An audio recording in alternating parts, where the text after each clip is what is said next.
नमस्कार दोस्तों, जय हिंद, जय भारत। आज हम भारत की स्थिति और उसके नाम, विभिन्न नाम के बारे में पढ़ेंगे। ठीक है, तो ये भारत के विभिन्न नाम कैसे पड़ गए। ठीक है, तो ये भारत भूगोल सीरीज की पहली वीडियो है। चलिए शुरू करते हैं। सबसे पहले नाम आता है हिंदुस्तान। हिंदुस्तान भारत का नाम कैसे पड़ गया?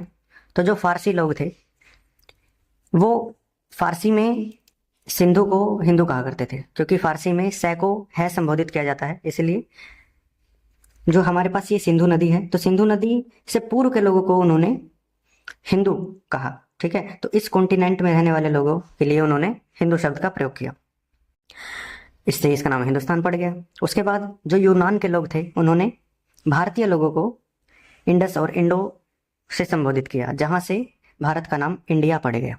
ठीक है, तीसरी जो चीज है आपके पास आर्यवर्त, जो हमारे प्राचीन ग्रंथ हैं, हमारे धार्मिक ग्रंथ हैं, उनमें इसको आर्यव्रत से संबोधित किया गया। उसी तरह से एक हमारे बहुत प्रतापी राजा हुए, राजा भरत, जिनके नाम पर इस उपमहाद्वीप को भारत नाम दिया गया। ठीक है, उसी तरह से जैन धर्म के लोगों द्वारा इसे जम्बूद्वीप कहा गया। तो इस तरह भारत के 5 नाम हो जाते हैं।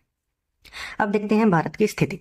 ठीक है, अब ये जैसे आपके पास पृथ्वी है, और पृथ्वी को जब हमने अक्षांश और देशांतर में बांटा, तो ये आपके पास प्रधान देशांतर रेखा कहलाई।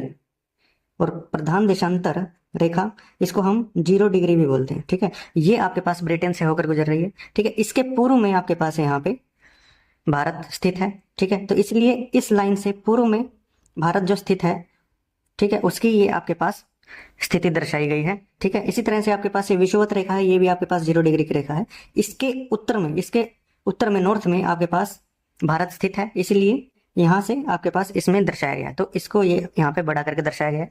देखते हैं, तो देखिए, तो आपके पास विषुवत रेखा के उत्तर में, कितने उत्तर में, 8 डिग्री 4 मिनट नॉर्थ में आपके पास अगर चलोगे, तो यहाँ पे आपके पास इसका दक्षिणतम बिंदु आ जाएगा भारत का, जिसको हम क्या बोलेंगे, केप कोमोरिन। इसको हम क्या बोलते हैं, केप कोमोरिन, जिसको हिंदी में कन्याकुमारी भी कहा जाता है, कन्याकुमारी। ठीक है, केप क्या होता है? केप वो क्षेत्र होता है जो 3 तरफ से पानी से घिरा हो, और ये आपके पास 3 तरफ से पानी से घिरा है। यहाँ आपके पास है बंगाल की खाड़ी, ठीक है, और यहाँ आपके पास है अरब सागर। इसी तरह से ये आपके पास नीचे हो जाता है हिंद महासागर। ठीक है, तो 3 तरफ से पानी से घिरा है, तो इसलिए इसको क्या बोला जाता है, केप कोमोरिन बोला जाता है। ठीक है, तो विषुवत रेखा से जब हम 8 डिग्री 4 मिनट उत्तर की तरफ आते हैं, तो आपके पास दक्षिणतम बिंदु आ जाता है। इसी तरह से जब 0 डिग्री से आप उत्तर की तरफ कितना चलोगे, 37 डिग्री 6 मिनट उत्तर की तरफ चलोगे, तो ये आपके पास भारत का उत्तर का सबसे ऊपर वाला बिंदु आपके पास आ जाएगा। ठीक है, इसी तरह से जब आप इस लाइन से प्रधान देशांतर से आप पूर्व की तरफ चलोगे, कितना, 68 डिग्री 7 मिनट पूर्व की तरफ चलोगे, तो आपके पास इसका पश्चिमी बिंदु आ जाएगा। ठीक है, उसी तरह से जब आप इस लाइन से पूर्व की तरफ 97 डिग्री 25 मिनट ईस्ट की तरफ चलोगे, तो आपके पास ये अरुणाचल की तरफ आपके पास इसका पूर्वी बिंदु आ जाएगा। ठीक है, तो ये आपके पास इसकी स्थिति है। ये आपको याद करने की आवश्यकता है, एग्जाम्स में आता है। जो आपकी ये अक्षांश रेखाएं हैं, ये आपके पास तापमान को बताती है, टेम्परेचर को। जैसे कि अरस्तु ने पृथ्वी को इन 3 पेटियों में बांटा था। सबसे पहले ये आपके पास उष्ण पेटी है, ठीक है, ये शीतोष्ण पेटी है, और ये आपके पास शीत पेटी है, शीत। ठीक है, उष्ण में आपके पास ज्यादा गर्मी रहती है, शीतोष्ण में आपके पास ना ज्यादा गर्मी ना ज्यादा सर्दी, इन दोनों के बीच का तापमान रहता है, और शीत में आपके पास बर्फ जमी हुई रहती है। ठीक है, क्यों, इसका क्या कारण है? क्योंकि ये आपके पास सूर्य है, सूर्य की सीधी किरणें आपके पास उष्ण पेटी में पड़ती है। ये भी उष्ण पेटी है और ये भी। ठीक है, ये उष्ण पेटी है दोनों ही, ये शीतोष्ण है और फिर ये शीत है। ठीक है, तो सीधी किरणें सूरज की उष्ण पेटी पर पड़ती है। ठीक है, फिर कुछ तिरछी हो जाती है शीतोष्ण पर, जिसकी वजह से यहाँ पर गर्मी कुछ कम हो जाती है, और बिल्कुल ही तिरछी आपके पास शीत पेटी पर आपके पास किरणें पड़ती हैं, जिसकी वजह से यहाँ पर बर्फ जम जाती है। तो इस तरह से अगर हम अक्षांशीय रेखाओं को देखें, तो ये टेम्परेचर को डिफाइन करते हैं कि सबसे ज्यादा टेम्परेचर यहाँ रहेगा, ठीक है, फिर उससे कम हो जाएगा यहाँ, फिर सबसे कम यहाँ हो जाएगा। इसी तरह से अगर हम देशांतर रेखाओं को देखें, तो जैसे कि ये आपके पास 0 डिग्री देशांतर है, और इस तरह से ये देशांतर रेखाएं आपके पास बटी हुई है। ठीक है, तो देशांतर रेखाएं आपको समय को दर्शाती है। ये पृथ्वी है, इस तरह से घूमती है, और यहाँ पे सूर्य है। ठीक है, तो सबसे पहले जो सूर्य की किरणें हैं वो आपके पास पूर्वी देशों पे पड़ेगी, और ये पृथ्वी ऐसे घूम रही है, ठीक है। तो सबसे पहले यहाँ सूर्य की किरणें पड़ेंगी, और जैसे जैसे घूमती चली जाएगी तो किरणें आगे बढ़ती हुई चली जाएंगी, ठीक है। तो इस तरह से ये आपके पास देशांतर, जो पूर्वी देशांतर रेखाएं हैं उनमें सबसे पहले किरणें पड़ेंगी, और बाद की देशांतर रेखाओं में बाद में पड़ेंगी। की वजह से हमारे पास क्या पता चलता है हमें कि यहाँ पे दिन जल्दी हो जाता है, ठीक है। और जैसे जैसे उधर चलते चले जाएंगे तो दिन लेट होता है, ठीक है। जैसे यहाँ पे सुबह जल्दी हो जाएगी, फिर यहाँ पे कुछ लेट सुबह होगी, फिर यहाँ पे और लेट होगी, इस तरह से आपके पास समय होता है।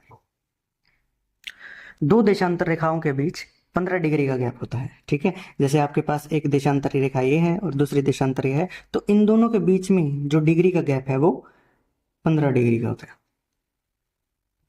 लेकिन ये फिक्स नहीं होता है, क्योंकि आप देख रहे हो कि सारी देशांतर रेखाएं जाकर ऊपर एक पॉइंट पे जाके मिल जाती हैं, ठीक है, चाहे वो यहां से निकली हो या यहां से निकली। लेकिन ये अक्षांश रेखाओं के केस में फिक्स होता है, ठीक है। 15 डिग्री जो आपके पास होती है वो 60 मिनट के इक्वल होती है, ठीक है। अगर 15 डिग्री 60 मिनट के इक्वल है तो 1 डिग्री कितने के इक्वल हो जाएगी? 60/15, तो 4 मिनट के इक्वल आ जाएगा ये, ठीक है। मतलब 1 degree is equal to 4 minute हो जाता है। अगर इन दोनों अक्षांश में हम गैप देखें तो आपके पास लगभग 29 डिग्री का गैप आएगा। जैसे आपके पास ये 37 डिग्री है, माइनस में आपके पास 8 डिग्री है, ठीक है। इनका गैप लगभग आपके पास कितना आता है? 29 डिग्री आता है, 29 डिग्री नॉर्थ, ठीक है। तो इस तरह से यहां से लेके यहां तक का जो आपके पास किलोमीटर में डिस्टेंस होता है वो होता है 3214 किलोमीटर, ठीक है। उसी तरह से यहां से यहां तक जो आपके पास डिस्टेंस होता है ये भी लगभग 29 डिग्री ही आपके पास जुड़ा होता है, ठीक है। तो यहां से 68 डिग्री माइनस, और 97 में से 68 माइनस करेंगे तो आपके पास ये भी लगभग 29 डिग्री ईस्ट आ जाएगा, ठीक है। तो ये आपके पास डिस्टेंस कितना होता है यहां से लेके यहां तक? वो 2933 किलोमीटर। अब आप कहोगे कि ये भी 29 है, ये भी 29 है, लेकिन इन दोनों में डिफरेंस आपके पास ये एक तो 2933 किलोमीटर आ रहा है, ठीक है। ये तो 2933 किलोमीटर आ रहा है और ये 3214 किलोमीटर आ रहा है। ये क्यों फर्क है? क्योंकि आपके पास जो देशांतर रेखाएं हैं ये सब जगह समान नहीं है, ठीक है। यहाँ पे ये सबसे ज्यादा चौड़ी है, उसके बाद ये नैरो होती चली जाती है और एक पॉइंट पर जाके मिल जाती है, ठीक है। 30 डिग्री अक्षांश का फर्क बहुत ज्यादा होता है। जैसे आपके पास ये आया है 29 डिग्री, ठीक है, ये बहुत ज्यादा होता है, ठीक है। जिसकी वजह से भारत के जो उत्तर में आपके पास मौसम पाया जाता है वो आपके पास शीतोष्ण होता है, शीतोष्ण, ठीक है। लेकिन भारत के दक्षिण में आपके पास क्या पाया जाता है? उष्ण जलवायु पाई जाती है।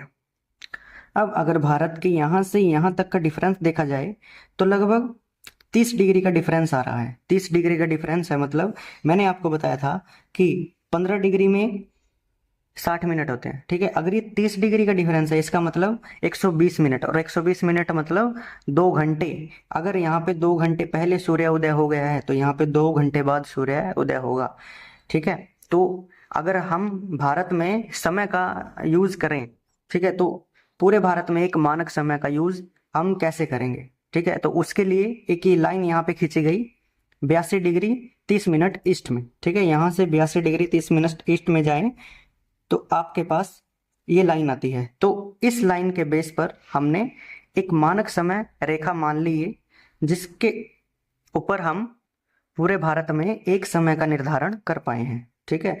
तो अभी हम भारत में अगर बैठ के देखें कि क्या टाइम हो रखा है तो वो इस लाइन के संदर्भ में होता है, ठीक है। ना तो वो यहाँ के संदर्भ में होता है ना ही यहाँ के, एक दोनों के बीच में एक लाइन ले ली, इस लाइन के बेसिस पे वो समय होता है।